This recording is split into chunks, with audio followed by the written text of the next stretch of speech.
ಮಂಗಳೂರು ಮಹಾನಗರ ಪಾಲಿಕೆಯ ವ್ಯಾಪ್ತಿಯ ಕದ್ರಿ ಪಾರ್ಕ್, ಲೇಡಿ ಹಿಲ್ ಸೇರಿದಂತೆ ಬಹುತೇಕ ಭಾಗದಲ್ಲಿ ಪಾಲಿಕೆಯ ಅಧಿಕಾರಿಗಳು ಗೂಡಂಗಡಿಗಳನ್ನು ತೆರವುಗೊಳಿಸಿದ್ದು, ಕಾಂಗ್ರೆಸ್ ನಾಯಕರು ಸೂಚಿಸಿರುವ ಕಡೆಗಳಲ್ಲಿ ಮಾತ್ರ ನಿರ್ದಾಕ್ಷಿಣ್ಯ ಕ್ರಮ ಕೈಗೊಂಡು ಕೆಲವರಿಗೆ ಮಾತ್ರ ಅನ್ಯಾಯ ಮಾಡುತ್ತಿರುವುದು ಎಷ್ಟು ಸರಿ ಎಂದು ಶಾಸಕ ವೇದವ್ಯಾಸ ಕಾಮತ್ ರವರು ತೀವ್ರ ಆಕ್ಷೇಪ ವ್ಯಕ್ತಪಡಿಸಿದರು. ಮಂಗಳೂರಿನಲ್ಲಿ ಸುದ್ದಿಗೋಷ್ಠಿ ನಡೆಸಿ ಮಾತನಾಡಿದ ಶಾಸಕ ವೇದವ್ಯಾಸ ಕಾಮತ್ ಅವರು, ತೆರವುಗೊಳಿಸಲೇಬೇಕಾದ ಅನಿವಾರ್ಯತೆ ಇದ್ರೆ ಎಲ್ಲವನ್ನ ತೆರವುಗೊಳಿಸಬೇಕು. ಅದು ಬಿಟ್ಟು ದುಡಿದು ತಿನ್ನುವ ಬಡ ವ್ಯಾಪಾರಿಗಳ ಮಧ್ಯೆಯೂ ಯಾಕೆ ಇಂತಹ ತಾರತಮ್ಯ?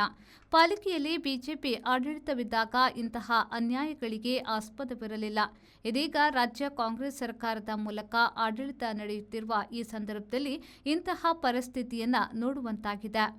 ಜೈಲ್ ಜಾಮರ್, ಈ ಖಾತಾ ಸಮಸ್ಯೆಗಳು ಮಿತಿ ಮೀರಿದ್ದು, ಸಚಿವರು, ಜಿಲ್ಲಾಡಳಿತ, ಸರ್ಕಾರ ಸೇರಿದಂತೆ ಎಲ್ಲ ಪ್ರಯತ್ನದ ಹೊರತಾಗಿಯೂ ದಪ್ಪ ಚರ್ಮದ ರಾಜ್ಯ ಸರ್ಕಾರ ಜನರ ಬವಣೆ ಅಂತ್ಯ ಹಾಡದಿರುವುದು ದುರಂತ ಎಂದು ಹೇಳಿದರು. ಕಾಂಗ್ರೆಸ್ನ ಆಡಳಿತದ ವ್ಯಾಪ್ತಿಯಲ್ಲಿ ನಡೆಯುವಂಥ ಭಾಳಷ್ಟು ವಿಚಾರಗಳ ಬಗ್ಗೆ ನಾನು ಈ ಪತ್ರಿಕಾಗೋಷ್ಠಿಯಲ್ಲಿ ಸರ್ಕಾರದ ಮತ್ತು ಆಡಳಿತದ ಅಧಿಕಾರಿಗಳ ಗಮನಕ್ಕೆ ತರಲಿಕ್ಕೆ ಬಯಸ್ತಾ ಇದ್ದೇನೆ. ಮಾಧ್ಯಮದ ಭಾಳ ವಿಶೇಷವಾದಂಥ ಸಹಕಾರವನ್ನು ಬಯಸ್ತಾ ಇವತ್ತು ಮಂಗಳೂರಿನಲ್ಲಿ ಅಲ್ಲಲ್ಲಿ ಬೀದಿ ಬದಿಯ ವ್ಯಾಪಾರಸ್ಥರ ಅಂಗಡಿ, ಗೂಡಂಗಡಿಗಳನ್ನು ತೆರೀತಾ ಇರುತ್ತೆ ಅಂತ ನಾವು ಕಾಣ್ತಾ ಇದ್ದೇವೆ. ನಾನಿವತ್ತು ಉಸ್ತುವಾರಿ ಸಚಿವರಿಗೆ ಅಥವಾ ಜಿಲ್ಲಾಧಿಕಾರಿಗಳಿಗೆ, ಮಹಾನಗರ ಪಾಲಿಕೆಯ ಕಮಿಷನರಿಗೆ ಈ ಗೂಡಂಗಡಿಯನ್ನು ತೆಗೆಯುವಂಥ ಸಂದರ್ಭದಲ್ಲಿ ಕೂಡ ನೀವು ತಾರತಮ್ಯವನ್ನು ಯಾಕೆ ಮಾಡ್ತೀರಿ? ಮಹಾನಗರ ಪಾಲಿಕೆಯ ವ್ಯಾಪ್ತಿಯಲ್ಲಿರುವಂಥ ಕದ್ರಿ ಪಾರ್ಕ್ ಸಮೀಪದಲ್ಲಿ ನೀವು ಗೂಡಂಗಡಿಗಳನ್ನು ತೆರವು ಮಾಡಿದಿರಿ. ನಾರಾಯಣಗುರು ಸರ್ಕಲ್ನಿಂದ ಲೇಡಿಲ್ ಶಾಲೆಯ ಹೊರಭಾಗದಲ್ಲಿದ್ದರಿಂದ ಉರ್ವ ಸ್ಟೋರ್ ಭಾಗದಲ್ಲಿರುವಂಥ ಎಡಬದಿಯಲ್ಲಿರುವಂಥ ಎಲ್ಲ ಗೂಡಂಗಡಿಗಳನ್ನು ನಿನ್ನೆ ಮೊನ್ನೆ ತೆಗೆದಿರಿ. ಆ ಗೂಡಂಗಡಿಯನ್ನು ತೆಗೆಯುವಂಥ ಸಂದರ್ಭದಲ್ಲಿ ಪುನರಪ್ಪಿ ಅದನ್ನು ಉಪಯೋಗ ಮಾಡಲಿಕ್ಕಾಗದಷ್ಟು ರೀತಿಯಲ್ಲಿ ಅದನ್ನು ಹುಡಿ ಮಾಡಿ ತಾವು ಕೊಂಡೋಗುವಂಥ ಪ್ರಕ್ರಿಯೆಯನ್ನು ಮಾಡ್ತಾ ಇದ್ದೀರಿ. ಇವತ್ತು ಕಾಂಗ್ರೆಸ್ ನಾಯಕರು ಸೂಚಿಸಿದಂಥ ಕಡೆಗಳಲ್ಲಿ ಮಾತ್ರ ನೀವು ಈ ರೀತಿಯ ತಾರತಮ್ಯಗಳನ್ನು ಮಾಡ್ತಾ ಇದ್ದೀರಿ. ಅವರು ಸೂಚಿಸುವಂಥ ಜಾಗವನ್ನು ನೀವು ಇವತ್ತು ಗೂಡಂಗಡಿಗಳನ್ನು ತೆರೆಯುವಂಥ ಕೆಲಸ ಕಾರ್ಯಗಳು ಮಾಡ್ತಾ ಇದ್ದೀರಿ. ಒಂದು ಕಡೆಯಿಂದ ಕಮ್ಯುನಿಸ್ಟ್ನವರು ಹೇಳ್ತಾರೆ, ಕಮ್ಯುನಿಸ್ಟ್ ಪಕ್ಷದವರು ಅವರ ಪಕ್ಷದ ಮೆಂಬರ್ಗಳಿರುವಂಥ ಗೂಡಂಗಡಿಗಳನ್ನು ತೆಗಿಲಿಕ್ಕೆ ಅವರು ಬಿಡಲ್ಲ. ಅದೇ ರೀತಿ ಕಾಂಗ್ರೆಸ್ ಪಕ್ಷದ ವ್ಯವಸ್ಥೆಯಲ್ಲಿದ್ದಂಥವರ ಗೂಡಂಗಡಿ ತೆಗಿಲಿಕ್ಕೆ ಬಿಡಲ್ಲ. ಯಾರೋ ಬಡವರು ಎಲ್ಲೋ ಅಂಗಡಿಗಳು ಮಾಡ್ಕೊಂಡಿದ್ದಾರೆ ಅಂತೇಳಿ ಆದರೆ ನೀವು ಅದನ್ನು ತೆಗಿತೀರಿ. ನಾನು ಕೇಳುವಂಥ ಪ್ರಶ್ನೆ ಏನು ಅಂತ ಹೇಳಿದರೆ, ಇಲ್ಲ, ಇಡೀ ಮಂಗಳೂರಿನಲ್ಲಿರೋ ಎಲ್ಲ ಗೂಡಂಗಡಿಗಳು ತೆಗಿಬೇಕು, ನ್ಯಾಯ ಎಲ್ರಿಗೂ ಒಂದೇ. ಇಲ್ಲ, ಎಲ್ರಿಗೂ ವ್ಯಾಪಾರ ಮಾಡಲಿಕ್ಕೆ ಬಿಡಬೇಕು. ಬೇಕಾಬೆಟ್ಟಿಯಾಗಿ ಅವರಿಗೆ ಬೇಕಾದಂಥ ರೀತಿಯಲ್ಲಿ ಗೂಡಂಗಡಿ ತೆಗೆಯುವಂಥದ್ದು. ಅಬ್ಬಬ್ಬ, ಗೂಡಂಗಡಿ ಇರುವಂಥ ಬಡವರಿಗೆ, ಬೀದಿ ಬದಿಯಲ್ಲಿರುವಂಥವ್ರು ಅವ್ರಿಗೆ ಗೊತ್ತಿಲ್ಲ. ಅವ್ರು ಎಣಿಸ್ಕೊಳ್ತಾರೆ ಸ್ಥಳೀಯ ಶಾಸಕರುಗಳ ಪಾತ್ರ ಇದೆ ಅಂತೇಳಿ ಎಣಿಸ್ಕೊಳ್ತಾರೆ. ನಾನು ಕೂಡ ಹೇಳುವಂಥದ್ದು ಇಷ್ಟೇ ಏನು ಅಂತ ಕೇಳಿದರೆ, ಈಗ ಮಾರ್ಕೆಟ್ ರೋಡ್ನಲ್ಲಿ ಇಷ್ಟೆಲ್ಲ ಅಂಗಡಿಗಳಿದೆ. ಲಕ್ಷಗಟ್ಟಲೆ ರೂಪಾಯಿ ಬಾಡಿಗೆ ಕೊಟ್ಟು ತೆಗೆದುಕೊಳ್ಳುವಂಥ ಅಂಗಡಿಗಳು ಲೇಡಿ ಗೋಚನ ಆಸ್ಪತ್ರೆಯ ಹೊರಗಡೆ ಮಾರ್ಕೆಟ್ ರೋಡಲ್ಲಿ. ಅಲ್ಲಿ ಅಷ್ಟೊಂದು ದೊಡ್ಡ PPP ಮಾಡೆಲ್ ಬಿಲ್ಡಿಂಗ್ ಆಗಿದೆ.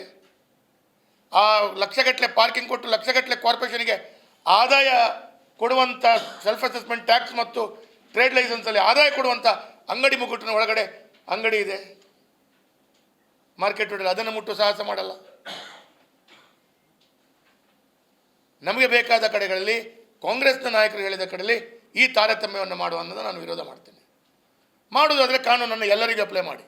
ಈ ಭಾರತದಲ್ಲಿ ಹುಟ್ಟಿದಂಥ, ಈ ಮಂಗಳೂರಿನಲ್ಲಿ ಹುಟ್ಟಿದಂಥ, ಈ ಕರಾವಳಿಯಲ್ಲಿ ಹುಟ್ಟಿದಂಥ, ಈ ತುಳುನಾಡಿನಲ್ಲಿ ಹುಟ್ಟಿದಂಥ ಎಲ್ಲ ವ್ಯಕ್ತಿಗಳಿಗೆ ಕಾನೂನು ಒಂದೇ. ಆಡಳಿತ ಪಾರ್ಟಿಯ ವ್ಯಕ್ತಿಗಳು ಹೇಳಿದಾಗ ಕಾನೂನು ಬದಲು, ನಮ್ಮ ಕಾನೂನು ಬದಲು, ನಮಗೆ ಬೇಕಾದವರಿಗೆ ಕಾನೂನು ಬದಲು, ಈ ರೀತಿ ಮಾಡುವುದ ತಾರತಮ್ಯದನ್ನು ನಾನು ಇದನ್ನು ಒಪ್ಪಲ್ಲ. ಇದನ್ನು ತೀವ್ರವಾಗಿ ಖಂಡಿಸ್ತೇನೆ. ಫ್ಲೆಕ್ಸ್ನ ಬಗ್ಗೆ ಭಾಳ ದೊಡ್ಡ ರೀತಿಯಲ್ಲಿ ಇದನ್ನು ಹಾಕಬಾರ್ದು, ಕಾನೂನು ಬಾಹಿರವಾಗಿ ಅಲ್ಲಲ್ಲಿ ಹಾಕಬಾರ್ದು, ಇದಕ್ಕೊಂದು ಝೋನ್ ನಿಗದಿ ಮಾಡಬೇಕು ಅಂತ ಹೇಳಿದ್ದಾರೆ. ಆ ಝೋನಲ್ಲಿ ಮಾತ್ರ ಫ್ಲೆಕ್ಸ್ ಹಾಕಬೇಕು ಅಂತ ಹೇಳೋದು ಅವರ ಬೇಡಿಕೆ. ಸರಿ ಇದೆ, ನಾವು ಕೂಡ ಅದಕ್ಕೆ ಸಹಮತ ವ್ಯಕ್ತ ಮಾಡಿದ್ದೇವೆ. ದಾರಿ ಉದ್ದಕ್ಕೂ ಫ್ಲೆಕ್ಸ್ ಹಾಕಿ ಕೊಡಬೇಕು ಅಂತೇಳಿ ನಾವು ಹೇಳ್ತಾ ಇಲ್ಲ. ಆದರೆ ಮುಖ್ಯಮಂತ್ರಿಗಳು ಸಿದ್ದರಾಮಯ್ಯ ಬಂದಾಗ ಫ್ಲೆಕ್ಸ್ ಹಾಕ್ತಾರೆ, ಅದನ್ನು ಅಧಿಕಾರಿಗಳು ತೆಗೆಯುವಂಥ ತಾಕತ್ತಿಲ್ಲ. ದಿನೇಶ್ ಗುಂಡೂರಾವ್ ಅವರು ಬಂದಾಗ ಹಾಕ್ತಾರೆ. ಯು ಟಿ ಖಾದರ್ ಅವರು ಸ್ಪೀಕರ್ ಆದಂಥ ಬೇರೆ ಬೇರೆ ಕಾರ್ಯಕ್ರಮದ ಫ್ಲೆಕ್ಸ್ ಹಾಕ್ತಾರೆ. ನಿನ್ನೆ ಮೊನ್ನೆ ಕ್ರಿಕೆಟ್ ಮ್ಯಾಚ್ ಪಂದ್ಯಾಟ ಮಾಡಿದಂಥ ಕಾಂಗ್ರೆಸ್ ನಾಯಕರ ಫ್ಲೆಕ್ಸ್ ಇತ್ತು, ಸುರತ್ಕಲ್ ಭಾಗದಿಂದ ಮಂಗಳೂರು ತನಕ. ನಿನ್ನೆ ಮೊನ್ನೆ ಐವಾನ್ ಡಿಸೋಜ್ ಅವರು ಹಾಕಿದ ಫ್ಲೆಕ್ಸ್ ಇತ್ತು. ಅವರ ಫ್ಲೆಕ್ಸನ್ನು ಕಾರ್ಯಕ್ರಮ ಆದ ನಂತರ ತೆಗೆದು ನಾವು ತೆಗೆದಿದ್ದೇವೆ ಅಂತ ತೋರಿಸ್ಕೊಡ್ತಾರೆ.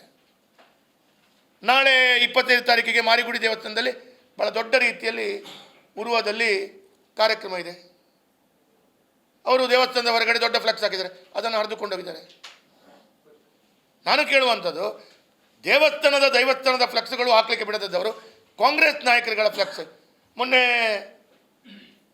ನಮ್ಮ ಇಂಟರ್ನ್ಯಾಷನಲ್ ಕಬಡ್ಡಿ ಕೋರ್ಟ್ ಮತ್ತು ಶಟ್ಲ್ ಕೋರ್ಟ್ನಲ್ಲಿ ಇಂಟರ್ನ್ಯಾಷನಲ್ ಲೆವೆಲ್ ಮ್ಯಾಚ್ ಆಯ್ತಲ್ಲ, ಟೂರ್ನಮೆಂಟ್ ಆಯಿತು.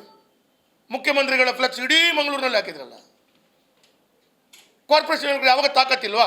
ಈ ಜಿಲ್ಲಾಧಿಕಾರಿಗಳಿಗೆ ಯಾವಾಗ ತಾಕತ್ತಿಲ್ವಾ? ನಾನು ಕೇಳುವಂಥದ್ದು, ಕಾಂಗ್ರೆಸ್ನವರದು ಇದ್ದು ಬಿ ಜೆ ಪಿಯವರದು ಬಿಡಿ ಅಂತ ನಾನು ಕೇಳಲ್ಲ. ನಾವು ಕಾನೂನಿಗೆ ಗೌರವ ಕೊಡುವವರು. ಆದರೆ ದೈವಸ್ಥಾನದ ಯಾವುದ್ಯಾವುದು ತೆಗಿತೀರಿ ಅಂತ ಹೇಳಿದ್ರೆ, ಅವರು ದೇವರುಗಳಿಗಿಂತ ಜಾಸ್ತಿ, ದೈವದಕ್ಕಿಂತ ಜಾಸ್ತಿ ಈ ಅಧಿಕಾರಿಗಳಿಗೆ, ಈ ನಾಯಕರುಗಳಿಗೆ ಕಾಂಗ್ರೆಸ್ ಪಕ್ಷದ ನಾಯಕರು ಮುಖ್ಯನಾ? ಅಲ್ಲಲ್ಲಿ ದೇವಸ್ಥಾನದ ಕಾರ್ಯಕ್ರಮದ ತೆಗೆಯುವಂಥ ರೀತಿ ಮಾಡ್ತೀರಿ. ಈಗ ನಿನ್ನೆ ಐವಾನ್ ಡಿಸೋಜರ್ ಒಂದು ಫ್ಲೆಕ್ಸ್ ಹಾಕಿದರು.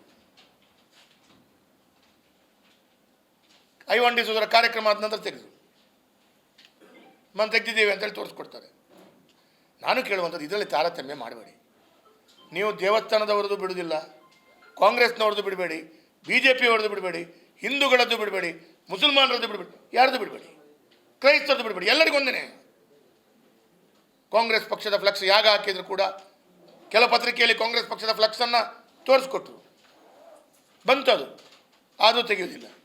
ಹೆದರಿಕೆ. ಯಾಕಂತೇಳಿದರೆ ಈ ಅಧಿಕಾರಿಗಳಿಗೆಲ್ಲ ಎತ್ತಂಗಡಿ ಮಾಡ್ತಾರೋ ಅಂಥೇಳಿ ಜಿಲ್ಲಾಧಿಕಾರಿಗಳಿಂದ ಹಿಡಿದು ಎಲ್ಲ ತಳಮಟ್ಟದ ಅಧಿಕಾರಿಗಳ ತನಕ ಈ ಹೆದರಿಕೆ ಇರ್ಬೋದು. ಹಾಗಾಗಿ ನಾನು ಈ ಸಂದರ್ಭದಲ್ಲಿ ಹೇಳಲಿಕ್ಕೆ ಬಯಸ್ತಾ ಇದ್ದೇನೆ, ಕಾಂಗ್ರೆಸ್ನ ತಾಳಕ್ಕೆ ತಕ್ಕಂತೆ ಕುಣಿಯುವುದಂತಲೇ ಬಿಡಿ. ನಿಯಮಗಳಿದ್ದರೆ ಎಲ್ಲರಿಗೂ ತಾರತಮ್ಯ ಇದೆ, ಒಂದೇ ರೀತಿಯಲ್ಲಿ ಮಾಡಿ. ಅದರಲ್ಲಿ ಕೂಡ ಆಡಳಿತ ಅಂತೂ ಸಂಪೂರ್ಣ ವೈಫಲ್ಯ ಮಹಾನಗರ ಪಾಲಿಕೆ. ಸುದ್ದಿಗೋಷ್ಠಿಯಲ್ಲಿ ಬಿಜೆಪಿ ಮಂಡಲಾಧ್ಯಕ್ಷರಾದ ರಮೇಶ್ ಕಂಡೆಟ್ಟು, ಪ್ರಧಾನ ಕಾರ್ಯದರ್ಶಿಗಳಾದ ರಮೇಶ್ ಹೆಗ್ಡೆ, ಲಲೇಶ್ ಕುಮಾರ್, ಪ್ರಮುಖರಾದ ಭಾಸ್ಕರ್ ಚಂದ್ರ ಶೆಟ್ಟಿ ಉಪಸ್ಥಿತರಿದ್ದರು. ನಾಗೇಶ್ ಕಾಬೂರು, ವಿ4 ನ್ಯೂಸ್, ಮಂಗಳೂರು.